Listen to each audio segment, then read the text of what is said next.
Our next keynote speaker is Dr. Zoltan Nagy.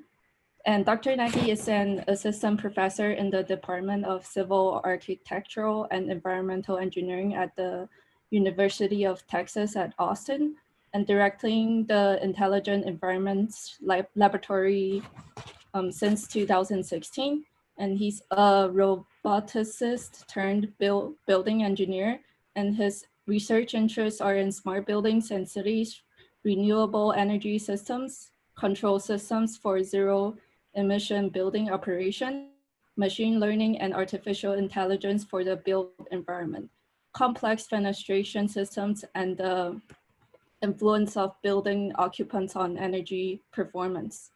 Dr. Nagy co-founded the award-winning high-tech spin-off Femo Tools in 2007 and was a member of its board of directors until 2011.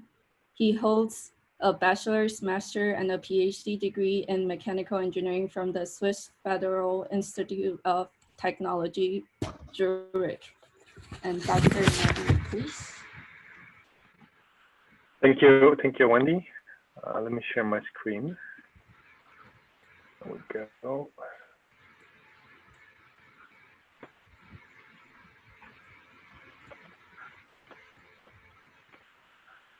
Okay, you should see my screen. So welcome everyone, thanks for having me. Thank you for going through my bio, Wendy, so I can skip this slide, but I wanted to add some pictures to that so you can see the development that happened. I worked on these things that were supposed to go into your eye and do eye surgery when I did my PhD, and then during my postdoc, I moved to these huge buildings, parts in comparison. And the reason I wanted to show you is because I stayed in the intelligent systems part that I worked on before, and then where my training is. But this 4 or 5 years in the architecture school, where we built these robotic systems, robotic facades, actuators, and things like that. So it remained that part, but it gave an appreciation to the problems of the domain in terms of trying to control buildings and trying to zoom out a little bit from what's typically done is abstracting the problems and not really considering what other research has been done when it comes to things like thermal comfort. It's a very complex thing, but a lot of the research tends to reduce it, as in the example I showed before, to like a thermal set point, whereas it's a lot more multidimensional. So this helps a lot to understand the complexity of the built environment and also address it. And so my group currently here at UT, composed of computer scientists, DCE, but also civil engineers, architects, architectural engineers, and you need this kind of either you do it as collaborations, but when you do it within a group, you have a lot more potential to address the bigger problems at hand. What we do in 2 words, it's intelligent and human responsive energy infrastructure. I showed you an example before on the occupant-centric building control, and that's kind of like a lot that we're thinking about. You can, and I'm trying every time I give these talks to group a little bit how we can group up projects. This is by methods roughly, so that all the 3 machine learning methods we do work. This does not do justice that most of our work is in RL, but we do have explorations in unsupervised learning algorithms, or also supervised learning algorithms. And we also do deployment IoT, as you've seen before, and urban energy models and data analytics and things like that. So I mentioned this before, this project, so I will not talk about that, but I will talk today more about a larger scale. First, we'll talk about a building project as a motivating example from some of my earlier days, and then we'll delve into this one where we have multiple buildings, and I'll show you some more recent results that we've got. Reinforcement learning, as we've seen a few presentations, we will not go into detail. Just here's the DeepMind, Lee Sedol's AlphaGo challenge. If you haven't seen the documentary on Netflix, I can recommend it. It's not any day that your research or this type of research is shown as a documentary on popular TV, so it's pretty cool. But generally, the idea is you expose your agent to an environment, it can measure stuff in it and do stuff to it.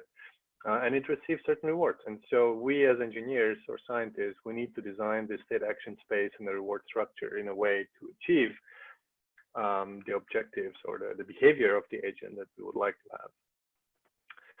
Okay, so here's my first, and I will give this talk in a set of aha moments, and because it's kind of like a history as to go through. So this is the first example back from my days in Zurich, which started as a side project. Because while we were doing these facades and these actuators, you know, I got interested in this control and complexity problems. And this is before this deep learning stuff was popular. You see here, this paper came out 2015. So the work here we did was 2012 or so. But the idea was, here's an actual building retrofit. And it was built to be a zero emission retrofit. So it was an advanced, it had a, you know, geothermal heat pumps and loops, geothermal loops and then heat pumps for that. It had solar thermal hybrid collectors for electricity and thermal. And so you could either, you know, pull energy from the ground to provide space heating or take the energy from solar to provide space heating. And also the pumps you can run with the electric power that you're generating. There's no cooling here. And so this was a project that was ongoing actually in a lab next to our lab. So I was not directly involved in it. But it was a big project, a big undertaking. Siemens was involved. There was a whole like Simulink model for all the building systems here that were built. There was a full PhD thesis on the control with this that was focusing on MPC at the time. That was the big deal and trying to show that in buildings. I'll come back to that later. This third author here, Philip Goffin, he was leading that project on the MPC. And so what we tried to do is, so basically this is here is what I'm saying. So all the work is done in simulation, but it was ready to go. So we could just look at, explore Q-learning on top of this. And what we tried to do is something very simple where we would pull, we had 3 mass flows in this system. One is the output from the solar thermal collector. One is the output from the borehole or the loop in the borehole. And then the third one is the one that's providing space heating. And so what we tried to do is, you know, see if we could learn some optimal behaviors. And I was not very, you know, I didn't really care what would come out.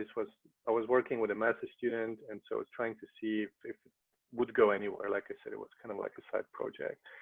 And so, you know, we set it up. We did a lot of like hacking and working around, and this is what we got. So this is the learning part that I want to point out to. So here's the output of the thermal collector over the year, and this is real weather data. So what you will see is the building model excited with real building data, real weather data over 4 years that we've had. So the rule-based controller, which is the dashed line here, the black one, which is how the building effectively operated based on the domain knowledge of the engineers on the project. So they put those in, and then these are the three neural network setups that we tried with different hidden hidden layer sizes. Basically, that's numbers that you see, hidden layer, input layer. And so you see, the green one by chance or by, however you may call it, performs pretty well. The other two take a few bad actions towards the end of the year. And so the performance drops. But then after, the year 2, 3, and 4, you can see 2 things. One, all the performances are better than the predefined rule-based controller. And also after 3 or 4 years, any of the structures is the same. So either you overfitted the problem, which we don't know really, or the sensitivity went away and they really learned the same thing at this point. But this was very interesting to see because, essentially the building was fed with, or the neural networks were fed with just sensor data that's cheap to get. And really over not that long of a period of time in building years or in building lifespan, you get pretty cool results.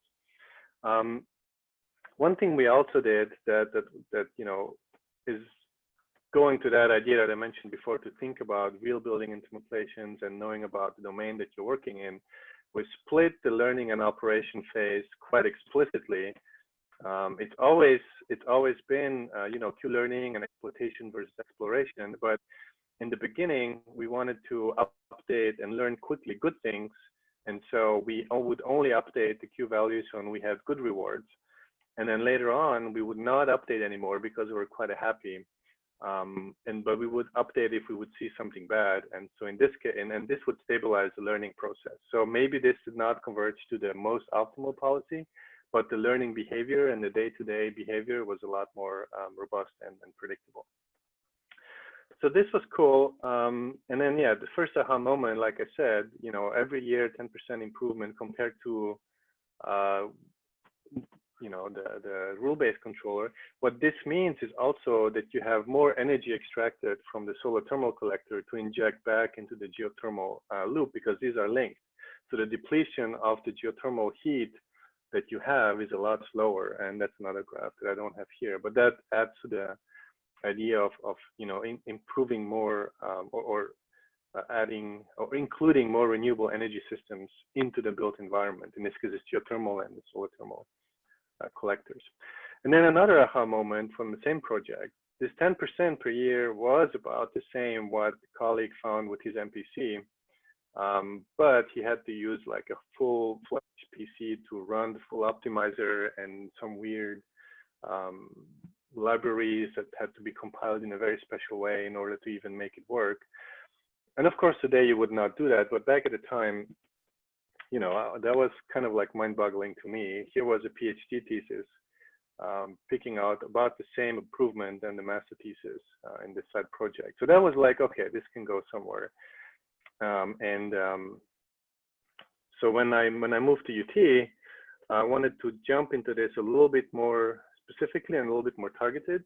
And so we started working on CityLearn, and I'll get to that basically at the end of this presentation. And so the general setup in most of these presentations or projects that we had is that you have some sort of a heat pump, and then a storage in your building, and then you provide heating and cooling to that building, buffering in the storage. So you can decide whether you're increasing the storage by using a heat pump at an advantageous time, or you can pull from the storage to your building to provide the space heating that you need.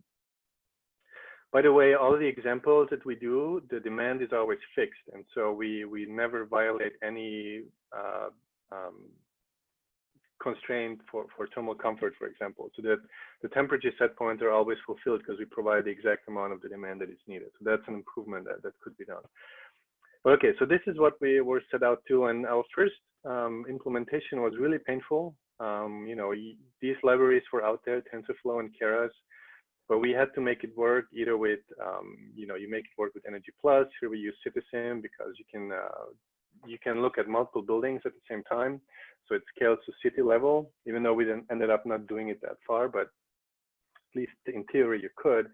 And then we had to come up with some way to integrate between the two and to co-simulate the two systems. And there are other ways to co-simulate, but this is the one that worked for us.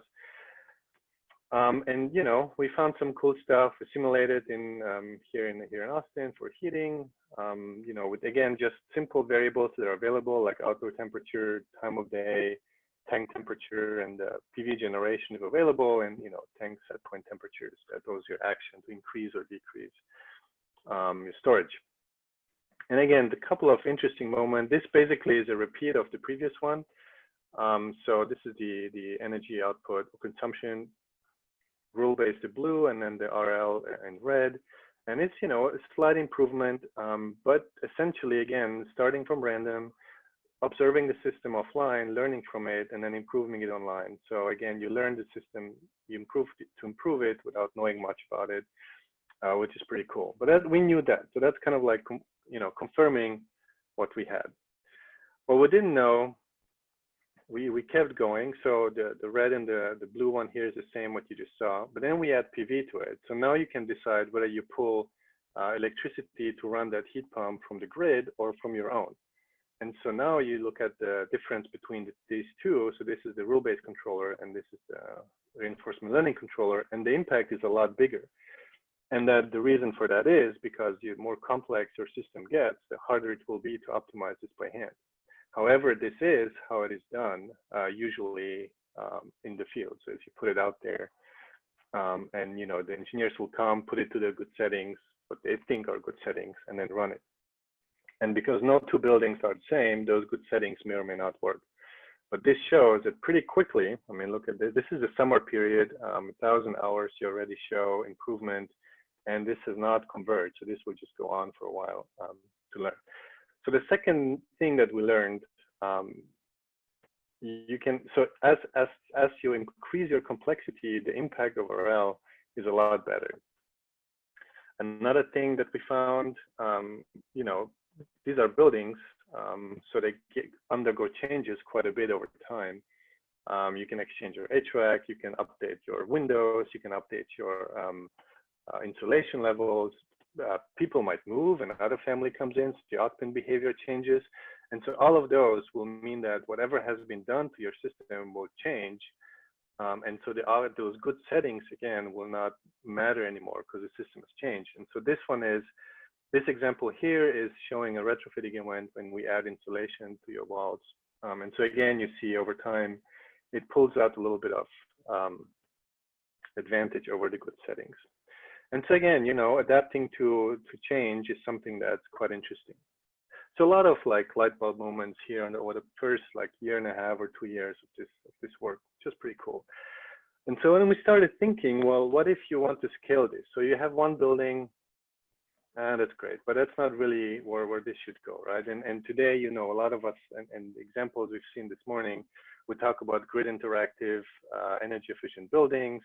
We talk about things like microgrids and things like that. So we started thinking a lot in these terms. So what if, here is a neighborhood, and this is a very American residential and spread out. But anyway, so you have a house, and that example I showed might be this house. Maybe soon after, you have a lot more buildings that are connected. You have a lot more buildings that can communicate to each other, and to create this, grid interactive microgrid environments that over time changes. And so the idea that things change is the idea to, or because things change, the idea to use RL was born. The problem is, for one, well, not the problem, but you see, RL is popular. And we know that an explosion sometimes, in the second half of the last decade, in many variations. So HVAC systems here in blue, electric vehicles a lot, charging and discharging problems, and then distributed generation, electrical storage, somewhat related, but not necessarily. And then appliances for demand response control, like your stove or your dishwasher and things like that. The big problem with these, and we try to somewhat classify these papers we looked at, when we searched specifically for demand response applications for RL, using RL, because we were interested, what's out there. And so you could see there were two types of, pricing problems. So either you had demand-dependent prices modeled or demand-independent prices modeled. And then on top of that, you could look at problems involving single agents that know everything, or single agents that act independently, which would lead to different solutions, obviously. Or you could look at truly multi-agent systems where you have this idea of cooperation or competition between the agents to achieve a certain goal. And so, the problem is apparent because all of these are hardly comparable, because none of these, any two papers, unless they were from the same group, built upon each other or provide any sort of benchmarking to other people's work. To make matters a little bit more complicated, the topics that were addressed, just to give you numbers, papers that address multi-agent systems, about 17, that's about half or a third of the papers that were there.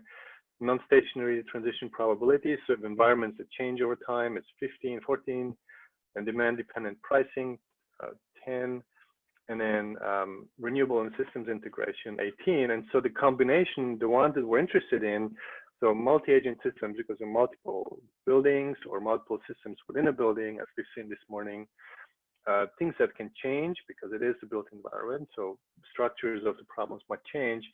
Renewable energy integrations, that's what this is about, basically, why we're doing this. And then the demand-dependent pricing, because that's a way to steer this whole process. And so all of these combined, hardly anybody, looked at it. So there is really an opportunity here, a hole missing to explore this further in terms of scalability, adaptability, and how far you can go. But again, the problem is that there's no way to compare other people's work to each other. So this is why, and this is about 2 years ago, we started working on the gym environment. As you know, working in RL, the gym environment provides the standardization. And so what we wanted to say is that everybody can use the same problem and look at the algorithms. And so essentially, you would be able to study this type of problems and compare your results to other people's results if you use the same buildings. Like I said, it's a gym environment, and so we're abstracting out the buildings and the systems. So we provide those. Like I said, the demand is given. So those are energy plus simulations with some realistic patterns and different climate zones, for example. And so you can focus on the algorithms. And so this tries to bring together the two research areas, right? One is those focusing on buildings and building systems, and then the other ones, those that are focusing on the algorithms and trying to,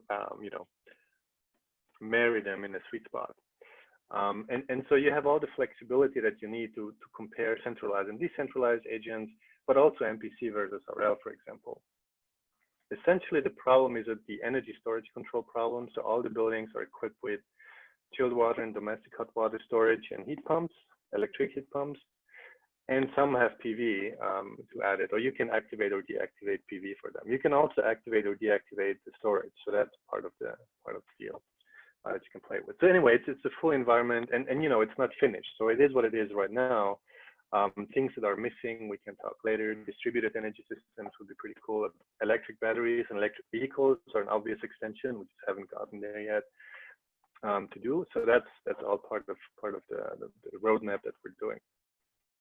But the objective that we have is really to create this kind of like environment where you can compare controllers, because even for a given environment, as those of you working in RL know, there's so many parameters, and the environments are stochastic to some extent, and so you need to rerun a lot these simulations with different parameters, but then many times to create some sort of knowledge. And so at least this way, these things can be standardized and then benchmarked against other people's work. So here's an example which we got pretty recently. So it's new. So this, nobody has seen this yet. So you're welcome. Anyway, so here's you have 9 buildings here. 5 of them are very similar. These are multifamily homes down here. 2 of them have solar. And then we have like here an office, like a mall, kind of, I think it's a commercial building, a strip mall. And then this is a fast food restaurant.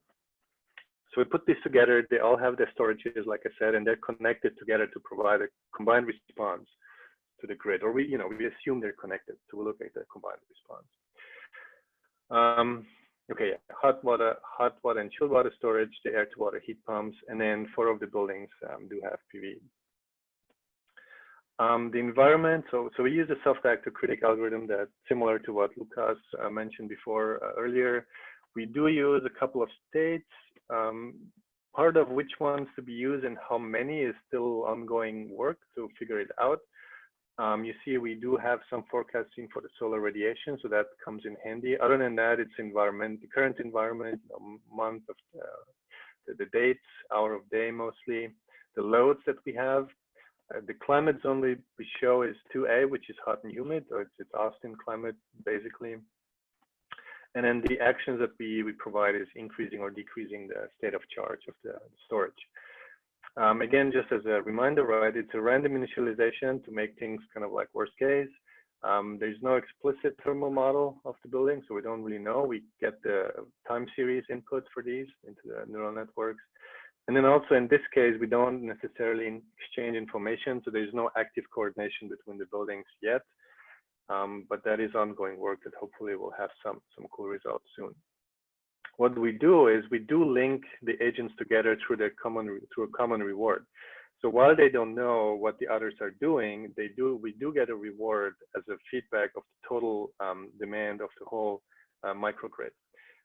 So here you can see it's a combination of the electricity demand of the building itself, and then also the electricity demand of the whole microgrid together. And so we also experiment a lot with the reward function and this exponent here to kind of get to like a robust version. But the point is, you get a positive reward, you know, if you have a negative self-consumption, and then a negative reward if everything is positive. You're just pulling away from the grid. And this is an extra case, like this almost never occurs because you need a very special situation for this to happen. So anyway, so this is what we have for now. And so here are the results. You know, we have, this is the reference behavior. So this is when you have no control. The average is the dark curve, and then the interquantile, you see the behavior throughout that period of year, so the summer and the winter. And so this is, you know, what you expect with peaking in the summer, low energy need in the winter because it's pretty hot given the climate. Then here's a reference controller for the heat pump, which is optimized for kind of like time of use to reduce the big peaks during the day. You see that's done pretty well at the expense of introducing peaks at the early and the late parts, which is usually what happens because that's when you use the heat pumps. Obviously, there is ways to make good ones and bad RBCs, but these we found by optimizing for the time of day and then exploring which ones of those are best. So it's mimicking a little bit, you know, kind of like an expert setting. And then here's what you find if you throw in the reinforcement learning agent. So that's the orange curve. And I should work on the color scheme. But anyway, so the orange curve, you see the peaks are flattened. I mean, the peaks are lowered a lot, quite a bit, especially in the summer. And also the other two peaks that you see from the regular behavior are not there. So it's a lot more flatter, and especially for the summer, if you look at these, this is something that is really cool for the grid because you can provide almost constant demand rather than, you know, zero or very low at some point and everybody's peaking at 4 in the afternoon because it's very hot.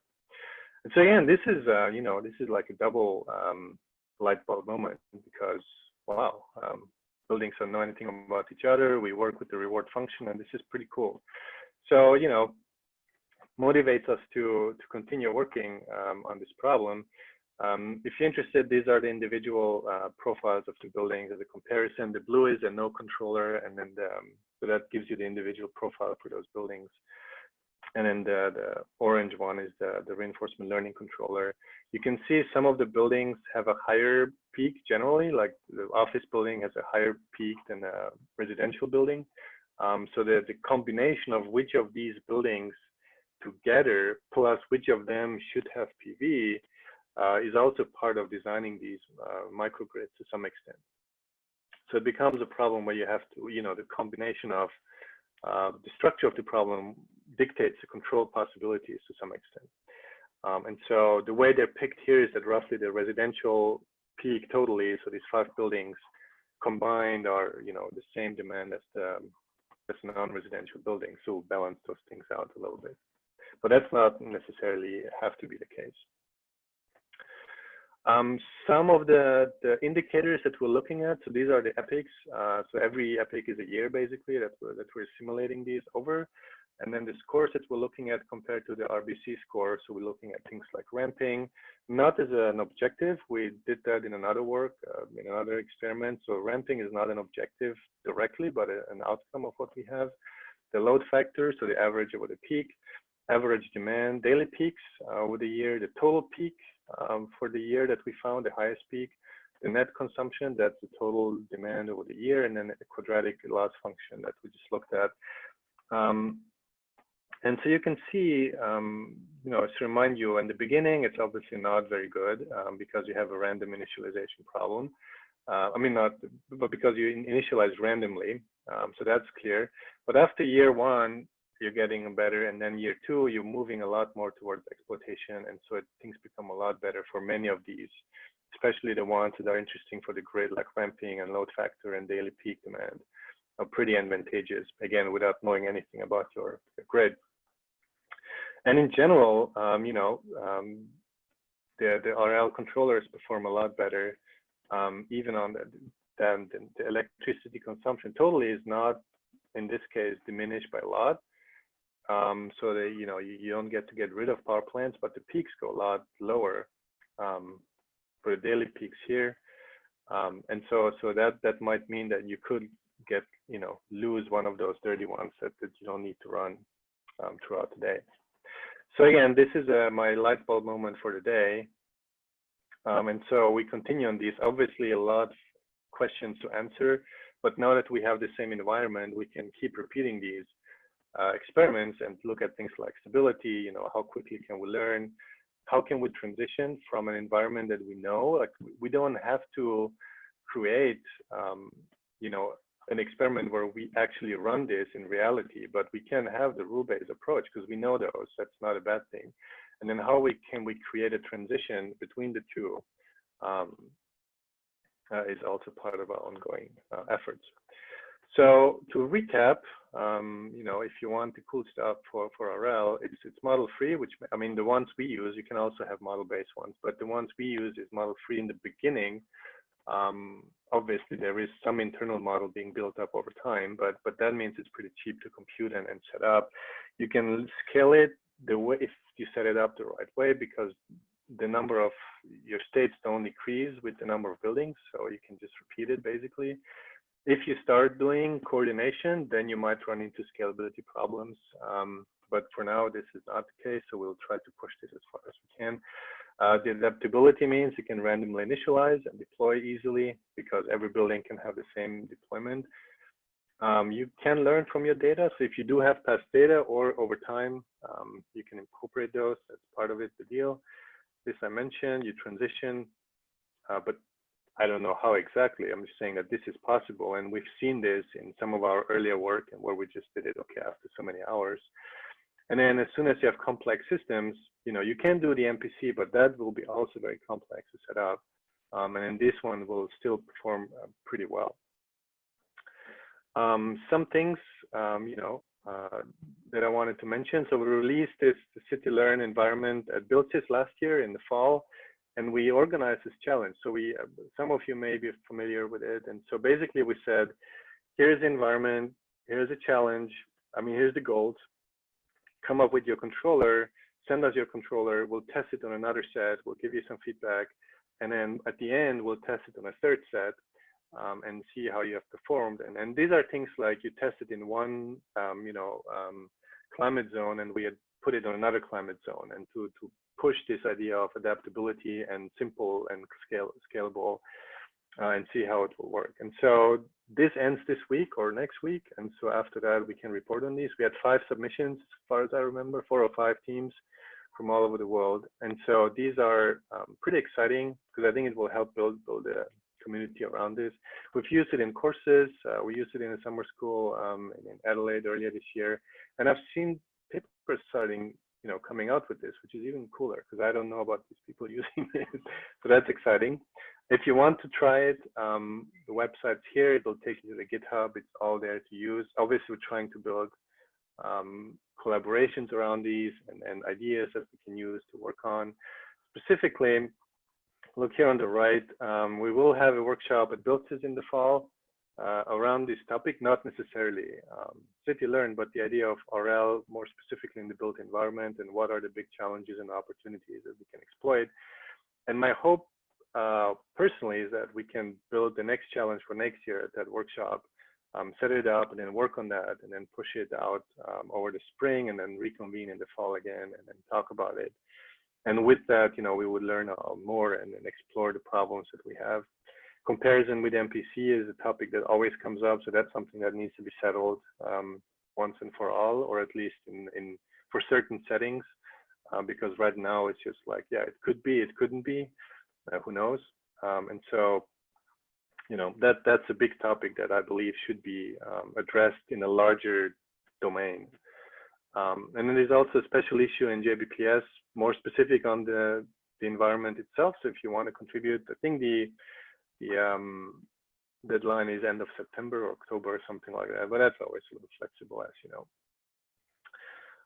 So I think, yeah, that's it. Obviously, we're working on a lot of things. The last thing I'll say is Jose, who works on this, you know, daily and sending me these cool drafts, His defense will be August 7th and in the afternoon, Central Time. So if you want to get the Zoom link, let me know. We have a sign up sheet going and I can send you that, and then you get the Zoom link and you can Zoom in. And with that, I think I'm on time. So I'm happy to take some questions. Thank you.